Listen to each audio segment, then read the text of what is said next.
ముఖ్యమంత్రి పట్టించుకుంటలేడు, ఈ ప్రభుత్వం పట్టించుకుంటలేదు, మేమే శుభ్రం చేద్దాం చీపుర్లు పట్టని మేము బయలుదేరుతుంటే మా అందరి ఇళ్ల ముంగట పోలీసులు, మా ఎమ్మెల్యేలు, మా నాయకులందరూ హౌస్ అరెస్ట్. ఇంతకంటే దౌర్భాగ్యం ఇంకోటి ఉంటుందా? నువ్వు పరిశుభ్రం చేయవు, నువ్వు పట్టించుకోవు, మమ్మల్ని ఈరోజు ఇక్కడ హౌస్ అరెస్ట్ చేస్తూ ఉన్నావు. మా తెలంగాణ భవన్, మా పార్టీ కేంద్ర కార్యాలయం, ఇక్కడ అంబేద్కర్ గారి వర్ధంతి కార్యక్రమం చేసుకుంటామంటే ఇలా మీరు బయటికి పోయి చూడొచ్చు. గేటు ముందా ఈరోజు దాదాపు ఒక 100 మంది పోలీసులు ఉన్నారు. ఇదేనా ఇందిరమ్మ రాజ్యం అంటే? మీరు చెప్పిన ఇందిరమ్మ రాజ్యం ఇదేనా?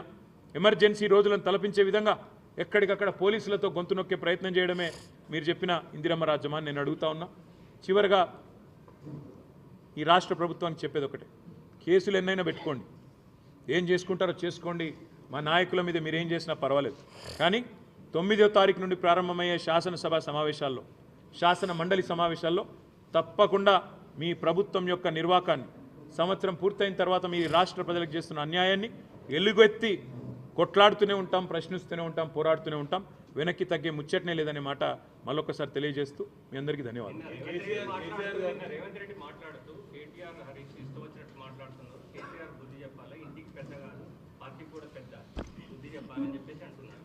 ఈ కామెంట్ రేవంత్ రెడ్డి మాట్లాడిన మాటలు సంవత్సర కాలంగా రాష్ట్ర ప్రజలందరూ చూస్తూ ఉన్నారు.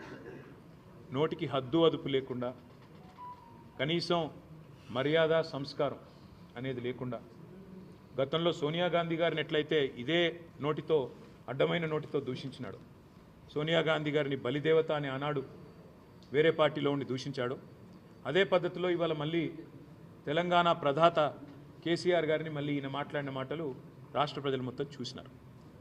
కేసీఆర్ గారికి రేవంత్ రెడ్డి వచ్చి ఏదో చెబితే ఆయనకు నేర్చుకోవాల్సిన అవసరం కానీ పట్టించుకోవాల్సిన అవసరం కానీ లేదు. ఒకటి. రెండవ మాట నేను వారికి గుర్తు చేసేది, మర్యాద అనేది ఇచ్చి పుచ్చుకుంటే బాగుంటుంది. మర్యాద ఒకరు అడుక్కుంటే రాదు. నాకు మర్యాద ఇవ్వండి, నా కుర్చీకి మర్యాద ఇవ్వండి అంటే అడుక్కుంటే రాదు.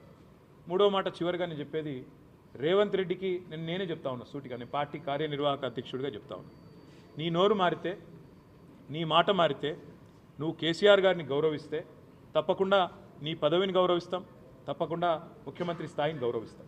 కానీ నీ కారు కూతలు మానకపోతే కుక్క కాటుకు చెప్పు దెబ్బ అన్నట్టు నువ్వు ఒక మాట మాట్లాడితే 10 మాటలు మేము కూడా మాట్లాడతాం. నువ్వేం చేసుకున్నా సరే, నువ్వెన్ని కేసులు పెట్టుకున్నా సరే మేము వెనక్కి తగ్గం. ఇక చివరిగా ఇంకొక మాట కూడా మీడియా మిత్రులతో నా విజ్ఞప్తి, నా ప్రార్థన, మేము ప్రభుత్వాన్ని ఈ శాసనసభ సమావేశాల్లో స్పష్టంగా అడుగుతున్నాం. మేము అడగబోయే ప్రశ్నలు ప్రజలకు సంబంధించిన ప్రశ్నలే అడుగుతాం. మాకు వ్యక్తిగతంగా మా మీద కేసులు పెట్టినా వాటిని మేము పట్టించుకోం, వ్యక్తిగతంగా మా ఇండ్ల ముంగట 100 మంది పోలీసులను పెట్టినా పట్టించుకోం. లగచర్ల గురించి అడుగుతాం, గురుకులాల పరిస్థితుల, అధ్వాన పరిస్థితుల గురించి అడుగుతాం, నిలదీస్తాం.